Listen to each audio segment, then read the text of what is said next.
Subscribe करें Avadhnama news. Subscribe button पर click करें, फिर राइट साइड में बने बेल पर भी क्लिक करें ताकि आपको हमारे वीडियोस की नोटिफिकेशन मिलती रहे।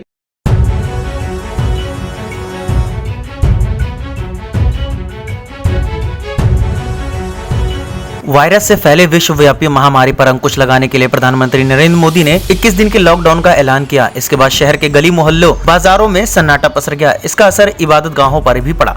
जहां एक तरफ मंदिरों में श्रद्धालुओं के आने पर रोक लगा दी गई, तो वहीं मस्जिदों में सामूहिक नमाज पर पाबंदी लगा दी गई। बावजूद इसके जुमे की नमाज को देखते हुए गोरखपुर जिला प्रशासन हाई अलर्ट पर रहा।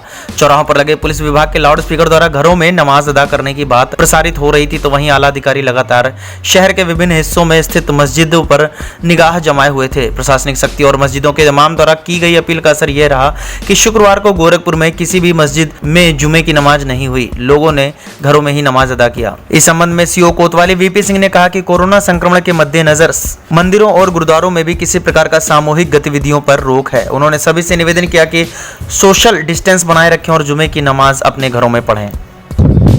सुरक्षा व्यवस्था रोजाना की भांति जुमे की नमाज के दिन की गई है और सभी लोगों से अपील की गई है, सभी मौलाना साहबान, इमाम साहबान, जो भी मौलवी हैं, उन सभी लोगों से और आम जनता से, आम नागरिक से अपील की गई है कि सोशल डिस्टेंसिंग को बनाए रखें।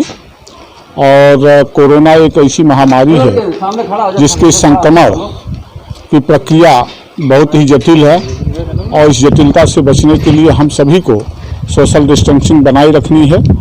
इसी क्रम में सभी आम नागरिकों से मेरी अपील है कि वो चाहे बाजार का दिन हो या जुमा का दिन हो या मंदिर हो या मस्जिद हो, गुरुद्वारा हो, कहीं भी भीड़ इकट्ठी न करें, सोशल डिस्टेंसिंग को बनाए रखें, अपने अपने घरों में नमाज अदा करें, अपने घरों में पूजा अर्चन करें और किसी प्रकार के इस तरह के सामूहिक उसमें कार्यक्रमों में शामिल न हों जिससे ये महामारी फैल सके।